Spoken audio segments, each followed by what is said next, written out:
There are moments in life when the world reveals itself to be something other than what we have been taught.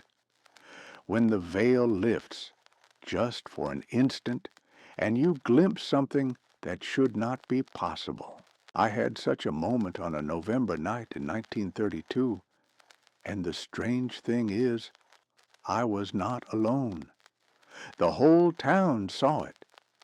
Every man, woman, and child who was awake that night looked up and witnessed the same impossible thing.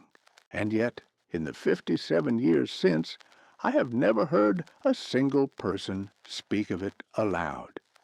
It is as if we made a collective agreement to forget, to bury what we saw beneath the routines of daily life. But I have not forgotten. I have carried it with me every day since, a secret shared by hundreds, but spoken by none. My name is Margaret Rose Sullivan. I was born in August of 1914 in a small town called Prosperity, Missouri. Though there was little prosperity to be found there, especially in those years. My father owned a dry goods store on Main Street, and my mother helped him run it. I was the eldest of 4 daughters, which meant I helped raise my younger sisters while also learning to keep the store's books and manage inventory. We were better off than many families in prosperity during those years. The Depression had not hit us as hard as it had hit the cities, but we felt it nonetheless. People had less money to spend. They bought only what they needed, and sometimes they could not pay in cash. My father extended credit to families he had known all his life, and I watched the ledger fill with unpaid debts that would likely never be settled. But we had food on the table and a roof over our heads, and in 1932 that was more than many could say. Prosperity was a small farming community in the rolling hills of central Missouri. The town itself was little more than a wide spot in the road, a main street with perhaps 24 buildings, a few churches, a school, and clusters of houses spreading out into the surrounding farmland. The nearest city of any size was Columbia, 40 miles to the east. But most people in Prosperity had never been there. Everything they needed was within a few miles of where they were born. I was 18 years old in November of 1932, old enough to be considered a woman, but still living under my father's roof, still helping in the store, still expected to be home by dark, unless I had a proper reason to be elsewhere.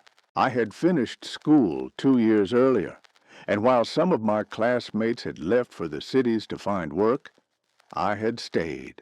There was talk of a young man in town, a farmer's son named Robert Mitchell, and it was understood that we might marry someday, though nothing had been officially said. My life was small and predictable. I knew every person in Prosperity by name. I knew their families, their farms, their struggles.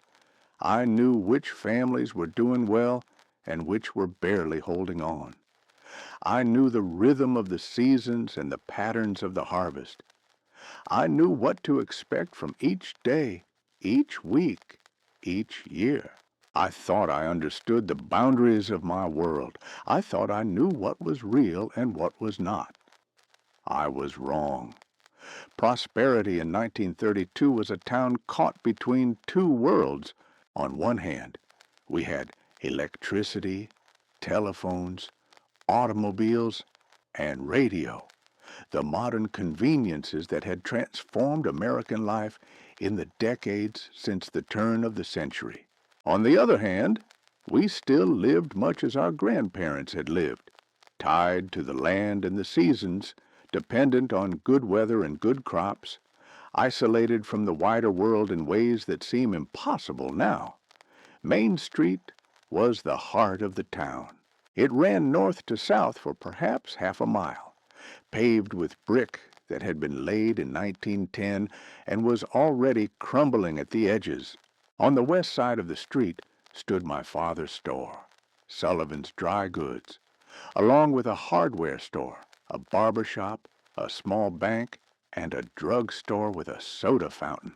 On the east side was the post office, a grain elevator, a feed store, and Doc Harrison's medical office. The buildings were mostly 2 stories, built of brick or wood, with false fronts that made them look grander than they were. Some had been painted recently, their signs freshly lettered. Others showed signs of neglect, peeling paint, faded awnings, windows that had not been washed in months. The Depression had forced people to make choices about where to spend their limited resources, and cosmetic improvements were a luxury few could afford. The churches were scattered throughout the town. We had a Methodist church, a Baptist church, and a small Catholic church that served the few Irish and German families in the area. The school was a 2-story brick building at the north end of town, where children from 1st through 12th grade were taught by 5 teachers. Most of the houses were simple wooden structures, some painted white, others weathered gray, with front porches and small yards. The better houses like ours had indoor plumbing and electricity. Others still relied on outhouses and oil lamps. It depended on how much money a family had and how willing they were to take on debt for modern conveniences. The population of Prosperity in 1932 was approximately 800 people, though that number fluctuated depending on the season and the economy. During harvest time, temporary workers would arrive from other parts of the state. During the worst of the Depression, families would leave to find work in the cities, though most came back eventually, having found conditions even worse there than they were at home. Everyone knew everyone. There were no strangers in Prosperity. When a car passed through town that no one recognized, people would notice and comment on it. When a new family moved in, the entire community would know their names and circumstances within a week. Privacy was a concept that did not really exist in a town that small. Our house stood 2 blocks east of Main Street, a substantial 2-story home that my grandfather had built in 1898. It had a wide front porch with a swing, a parlor with a piano, a dining room, a kitchen, and 4 bedrooms upstairs. My parents slept in the front bedroom. I shared the back bedroom with my sisters Kathleen and Dorothy, while the youngest, Ruth, still slept in a crib in a small room next to our parents. The house was well kept, a source of pride for my mother. She had lace curtains in the windows, rugs on the floors, and furniture that had been in the family for generations. We had a radio in the parlor, a relatively new acquisition that had cost my father a significant sum, but which he justified as a business expense. He needed to keep up with news that might affect prices and sales. My days followed a predictable routine. I woke early, helped my mother prepare breakfast, and then walked to the store with my father. We left at 7:30, walking the 2 blocks to Main Street, then south another block to Sullivan's Dry Goods. My father would unlock the front door, and we would spend the next half hour preparing for the day, sweeping the floor, dusting the shelves, checking the cash register, making sure everything was in order. The store opened at 8 o'clock. I worked there from 8 in the morning until 6 in the evening, 6 days a week. My duties included greeting customers, helping them find what they needed, writing up sales in the ledger, and keeping the inventory organized.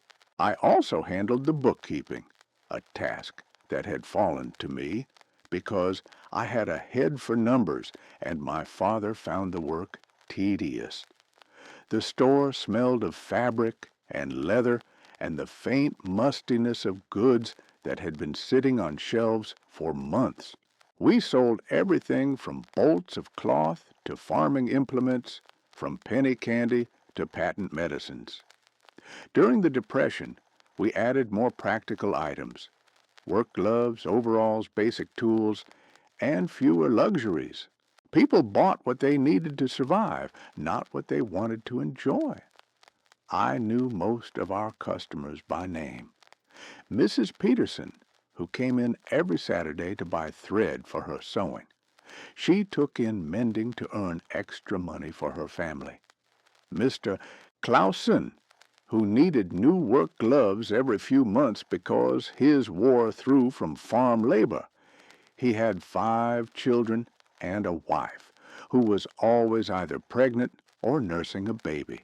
The Henderson children, who would stand in front of the candy jars with coins clutched in their small fists, trying to decide which pieces to buy. Their father had been laid off from the grain elevator, and candy was one of the few pleasures they had left. I learned to read the signs of hardship in my customers. The way a woman would finger a bolt of fabric longingly but then choose a cheaper option. The way a man would ask the price of something before even looking at it. The way children would press their faces against the glass of the candy counter but walk away empty-handed because they had no money. My father extended credit to families he had known all his life, and I watched the ledger fill with unpaid debts that would likely never be settled. He did not do this out of charity alone. He knew that if he demanded payment, people would simply stop coming to the store, and then we would have no business at all. But I also knew he did it because he was a kind man who understood what it meant to struggle. In the evenings, after the store closed, I would walk home with my father. We would eat supper as a family. My mother was an excellent cook, and even during hard times, she managed to put together good meals from simple ingredients. We ate a lot of beans and potatoes, cornbread and biscuits, chicken from our own coop in the backyard. Meat was a luxury reserved for Sundays and special occasions. After supper, I might read, or help Kathleen with her schoolwork, or sit on the porch with my mother and sisters, talking about nothing in particular. We would watch the neighbors go by, wave to people we knew, comment on the weather or the garden or whose horse looked lame. Once or twice a week, Robert would come calling. We would sit on the porch swing, chaperoned by my parents, through the open front door, and talk about the farm, about the weather, about plans for the future. He was a good man, steady and reliable, and I believed I could be happy with him. It was not a passionate romance, but passion seemed like a luxury from a different time, a different world. In 1932, what mattered was dependability. Robert's family owned 200 acres 3 miles south of town. They grew corn and soybeans and raised hogs. It was not a prosperous farm, but it was a functioning one, and in those years, that was enough. Robert was the eldest son, which meant he would inherit the farm when his father was too old to work it. That made him a good prospect for marriage, better than the young men who had no land and no prospects. We had been courting for nearly 2 years. Everyone in town assumed we would marry eventually. My parents approved of him. His parents approved of me. It was understood, though nothing formal had been arranged. We were waiting, I think, for the economy to improve, for times to be a little less desperate before taking such a serious step. On Sundays, we went to church. The whole town did. It was the social center of prosperity, the place where we gathered as a community. The Methodist church was the largest, and that was where my family attended. The service began at 10 o'clock and lasted about an hour and a half.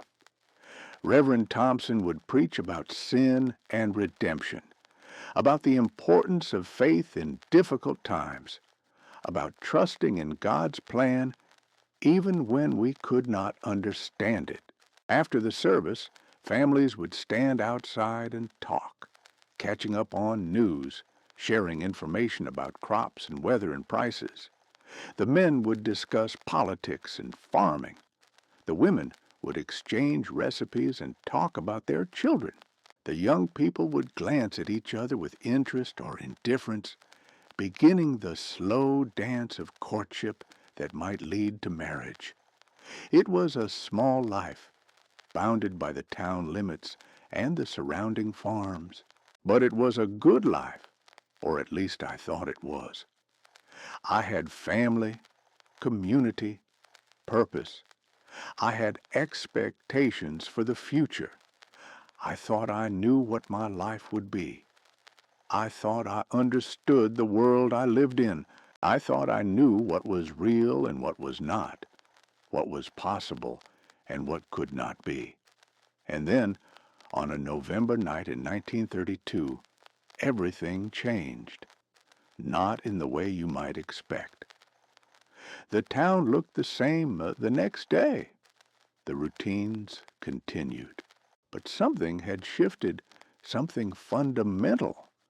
We had all seen something that should not have been possible, and we had all agreed, without speaking, never to mention it again. And that silence has haunted me more than what we saw. It was a Tuesday, the 3rd of November, a week after Halloween and 2 weeks before Thanksgiving. I remember the date clearly because it was election day, and the town had been full of talk about Roosevelt and Hoover and what would happen to the country depending on who won. The day had been cold but clear, with a sharp wind blowing from the northwest. By evening, the temperature had dropped below freezing, and there was talk that we might see snow before the week was out. My father closed the store at 6, as always, and we walked home together in the gathering darkness. Supper was beef stew and cornbread, and we ate in the dining room with the radio on, listening to election returns. Roosevelt was winning, which my father said was inevitable, though he was not sure it was a good thing. My mother was more optimistic.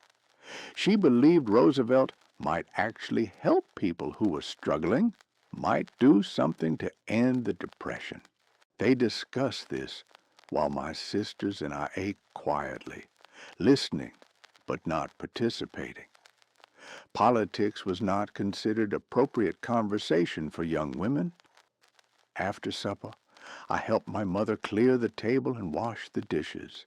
Then I went upstairs to my room, intending to read for an hour before bed. Kathleen was at her desk, doing homework by lamplight. Dorothy was already in bed, though not asleep.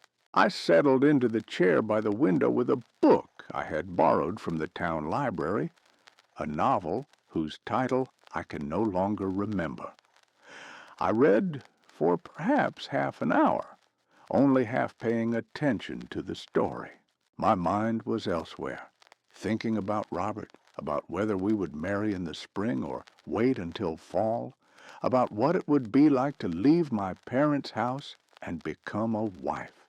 It was perhaps 8:30 when I heard the sound. At first, I thought it was the wind, but it was not wind. It was a low, deep hum, felt as much as heard, like the vibration of a heavy machine. It seemed to come from everywhere and nowhere at once, rising slowly in volume until it filled the air around us.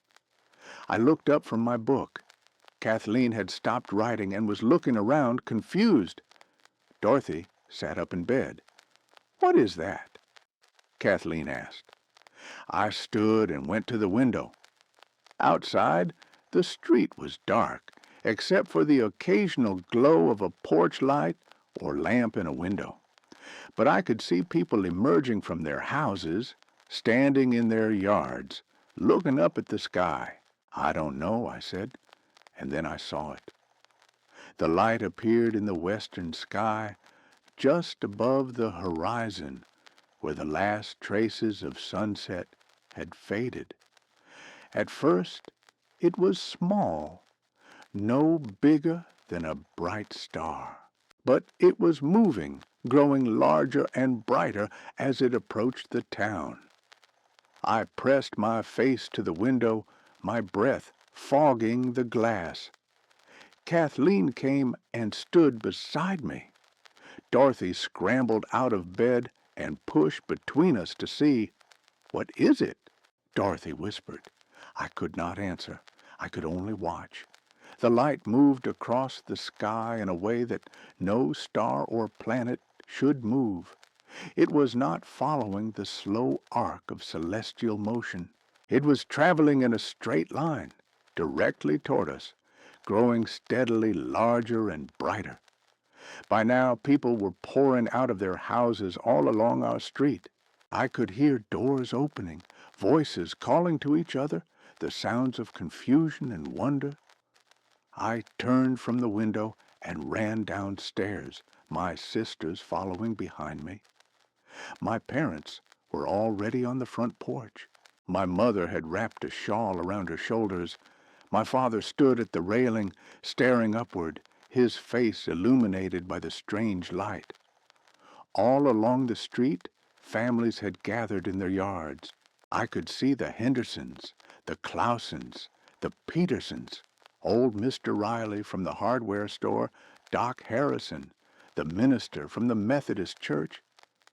Everyone in town seemed to be outside, all of us staring at the sky. The light was enormous now, filling a large portion of the western sky. It was not a single point, but a mass of luminescence, pale and steady, unlike anything I had ever seen. It did not flicker like firelight or shine like a star. It simply glowed with a cold, even radiance. And the sound, that deep, resonant hum, grew louder as the light approached. "What is it?" my mother asked, her voice barely audible above the sound. No one answered. We stood transfixed, watching this impossible thing move across the sky above our town. As it came closer, I could see that it was not shapeless. It had form, though the form was difficult to describe. It seemed to be roughly circular, or perhaps disc-shaped, wider than it was tall.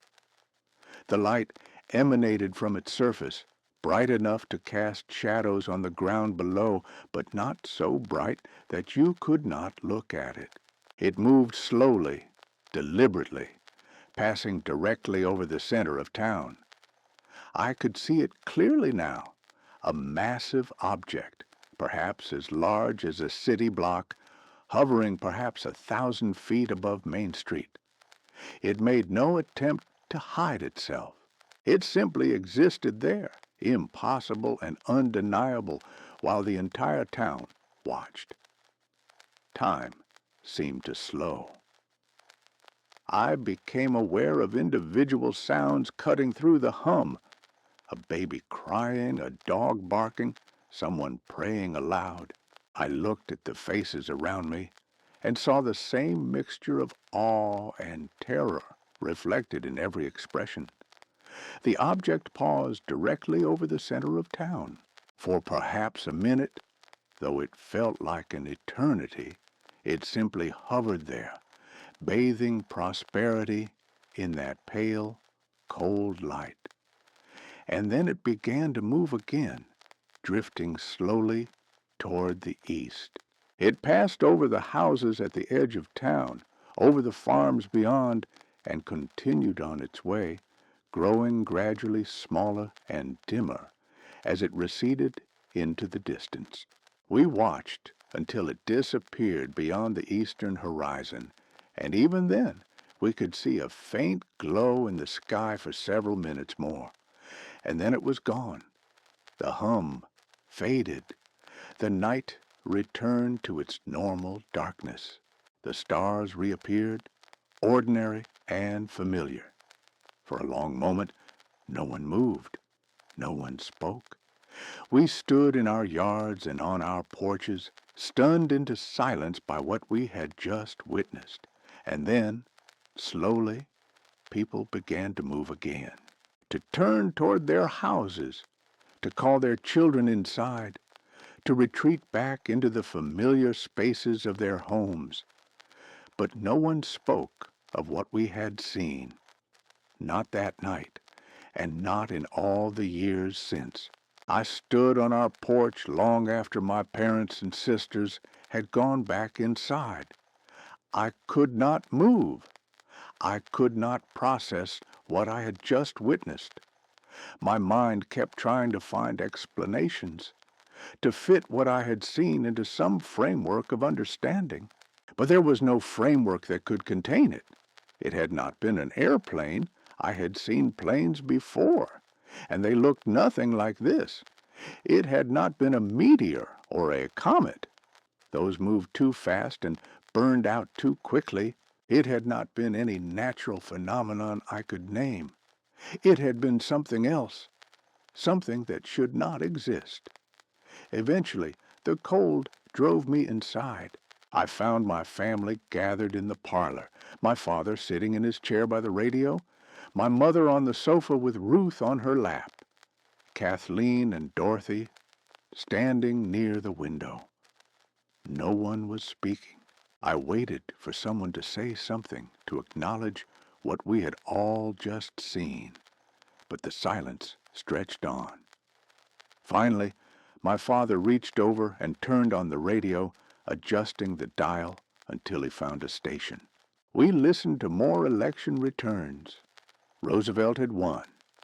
The announcer discussed what this might mean for the country. There was no mention of any strange lights in the sky.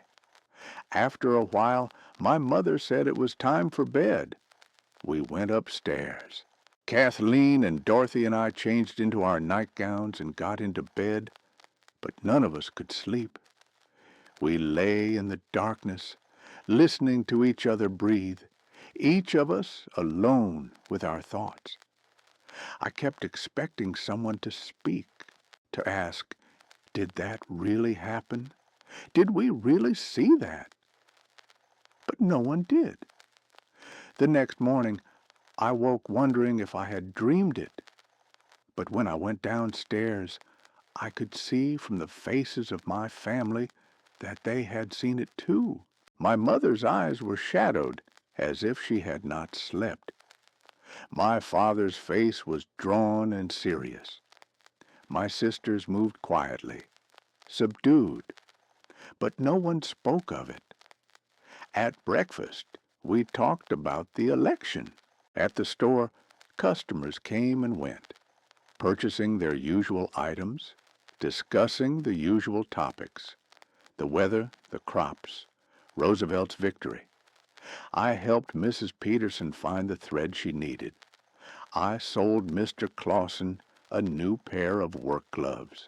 Everything proceeded exactly as it always had.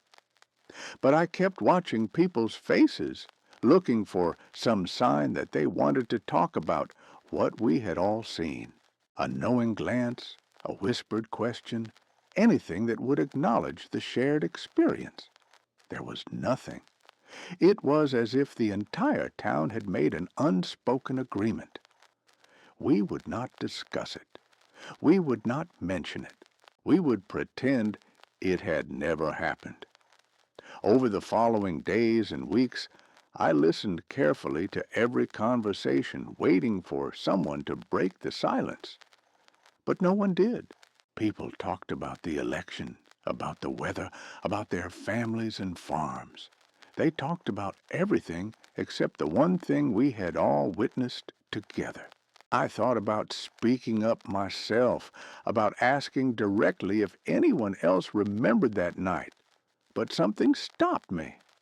I could feel the weight of the collective silence, the unspoken agreement that this was not to be discussed. And I did not have the courage to break it. The silence was more disturbing than the event itself. If only I had seen it, I could have doubted my own senses. I could have convinced myself that I had imagined it, or misunderstood what I was seeing, or suffered some momentary delusion. But I had not been alone. Hundreds of people had seen the same thing. The entire town had stood outside and watched that impossible object pass overhead. We had shared the experience, had been united in our witness to something beyond explanation. And yet, we could not speak of it. The morning after, I went to the store with my father as usual. We walked in silence, and I kept expecting him to say something, to acknowledge what we had seen. But he did not. When we arrived at the store and began our morning routine, he moved mechanically, his face set in an expression I could not read. Customers came and went throughout the day.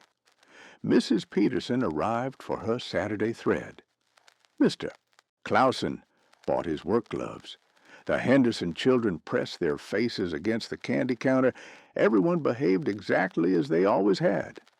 But I watched their faces carefully. I looked for signs. A haunted expression, a nervous glance toward the window, a moment of hesitation when speaking. I saw those signs everywhere. Mrs. Peterson's hands trembled slightly as she counted out her coins. Mr. Clausen seemed distracted, answering my questions about his farm with an unusual brevity. The Henderson children were quieter than usual, more subdued. Everyone had seen it. I knew they had.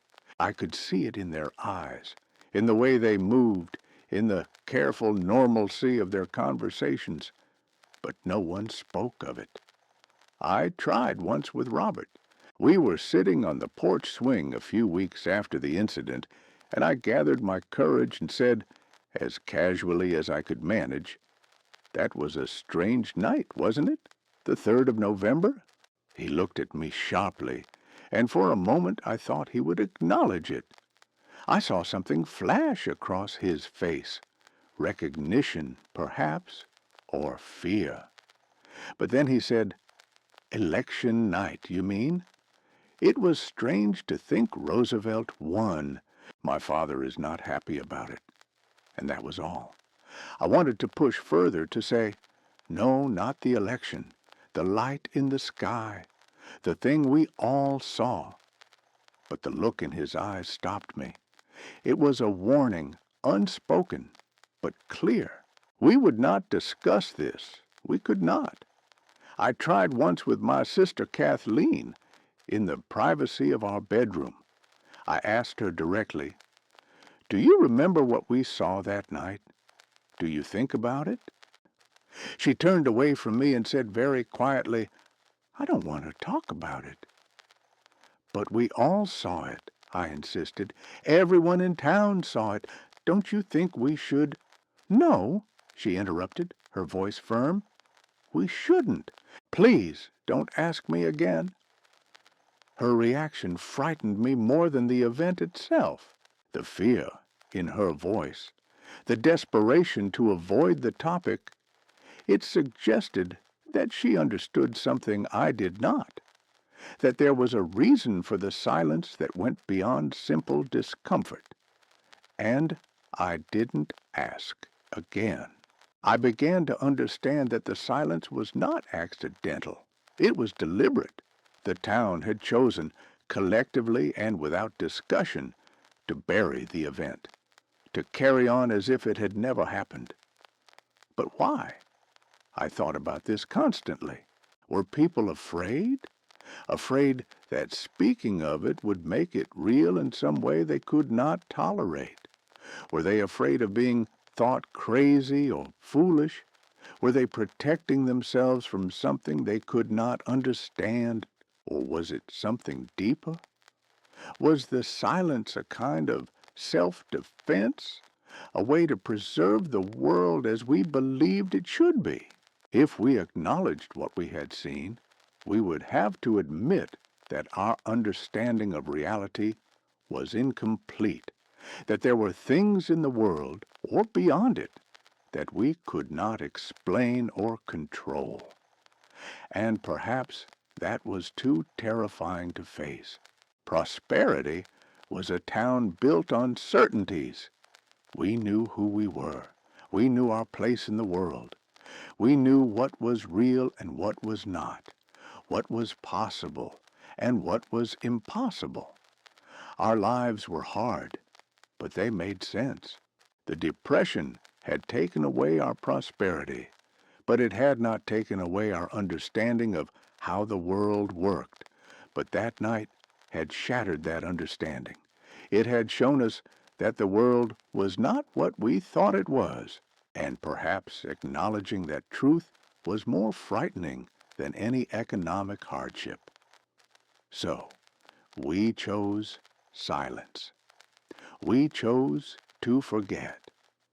We chose to go on with our lives as if nothing had changed.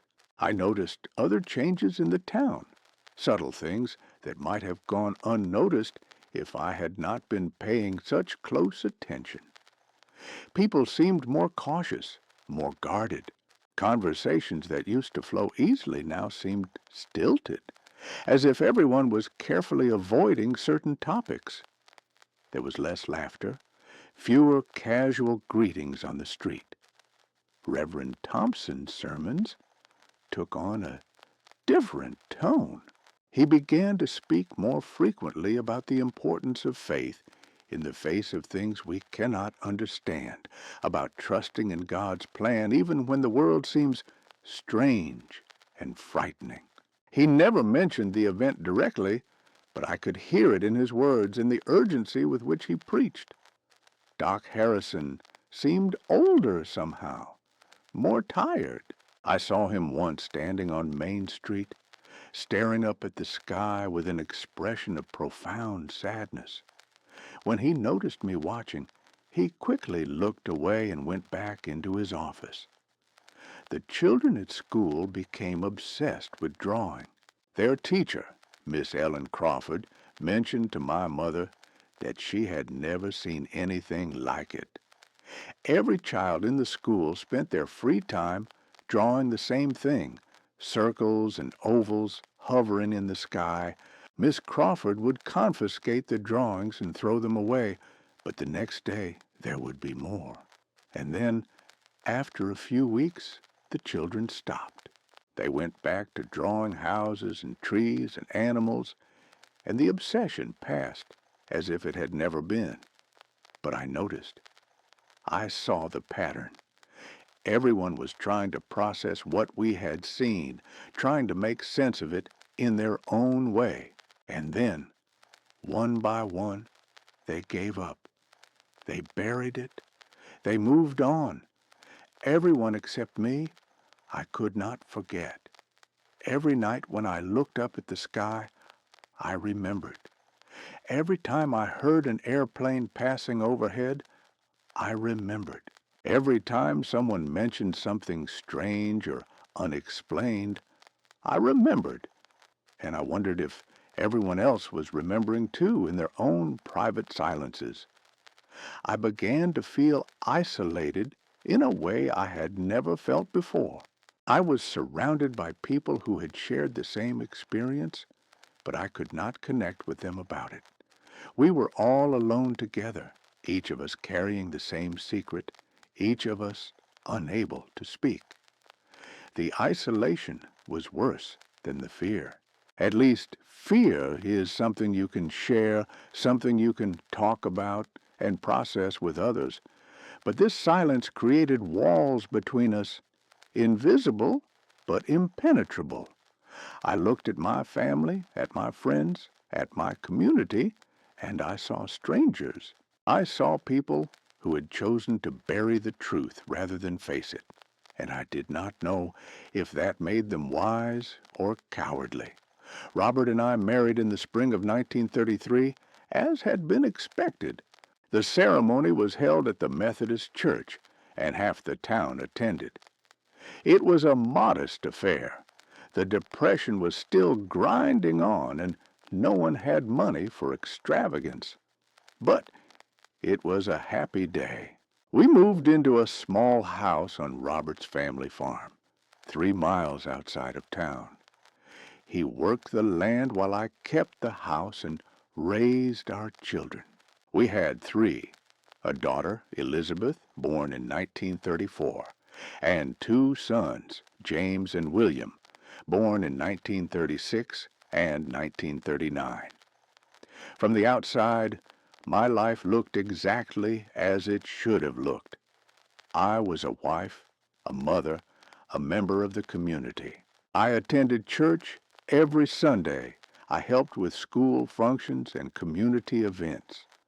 I was, by all appearances, a perfectly ordinary woman, living a perfectly ordinary life.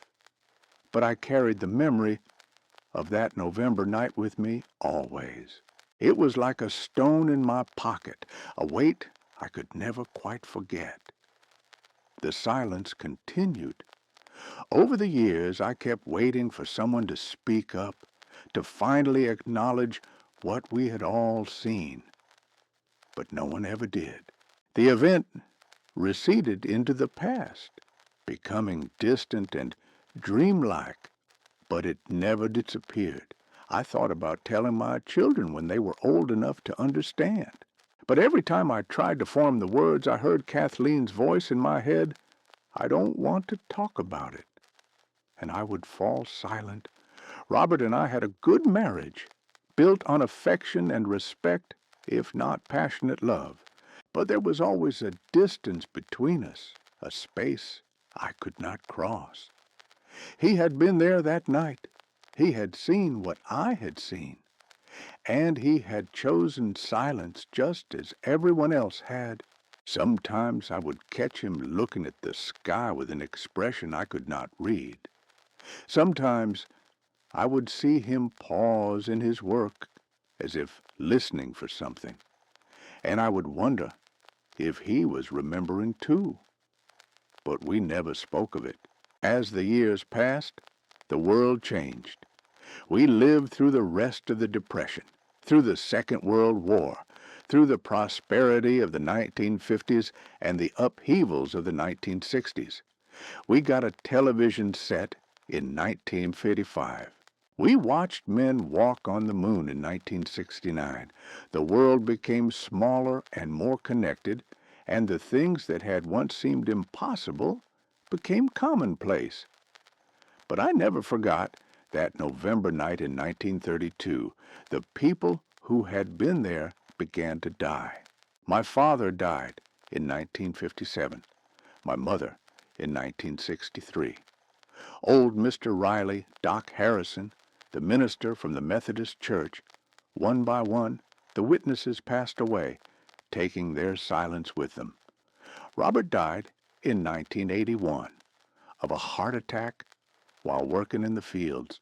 I held his hand as he slipped away, and with his last breath, I thought about asking him if he remembered, but I did not. Even then, at the very end, I could not break the silence. My sisters are all gone now.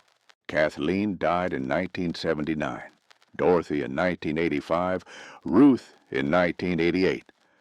I am, as far as I know, the last surviving witness to what happened that night, and I am finally ready to speak. I am 85 years old now. My children are grown with families of their own. My grandchildren have grandchildren. I have lived a long life, and most of it has been good. But I have carried this secret for 57 years, and I cannot take it to my grave. On the night of November 3rd, 1932, the entire town of Prosperity, Missouri, witnessed something that defied explanation. A massive object, glowing with a pale light and emitting a deep, resonant hum, passed directly over our town. It hovered above us, clearly visible, undeniably real. Hundreds of people saw it. Children, adults, the elderly, everyone who was awake that night stood outside and watched it pass overhead. And then we agreed, without speaking, never to mention it again. I do not understand why we made that choice. Fear, perhaps, or the need to preserve our sense of order and normalcy in a world that was already uncertain and frightening. Or maybe we simply did not have the language to talk about what we had seen. But the silence has haunted me more than the event itself, because what disturbs me most is not what we saw that night. It is what we chose to do afterward. We chose to forget. We chose to pretend. We chose to bury the truth beneath the routines of daily life. And I wonder how many other truths we have buried, how many other impossible things we have witnessed and then agreed to forget. I am writing this down now because someone needs to know. Someone needs to hear this testimony and understand that it happened, that an entire town saw something unexplainable, and we all chose silence. I do not expect anyone to believe me. I would not believe me if I were hearing this story from someone else. But I was there. I saw it. And so did everyone else in prosperity that night. We saw it, and we never spoke of it again. Sometimes I dream about that night. I am standing in my yard, looking up at the sky, and the light appears again. In my dream, it comes closer this time, descending toward the town, and I am both terrified and mesmerized.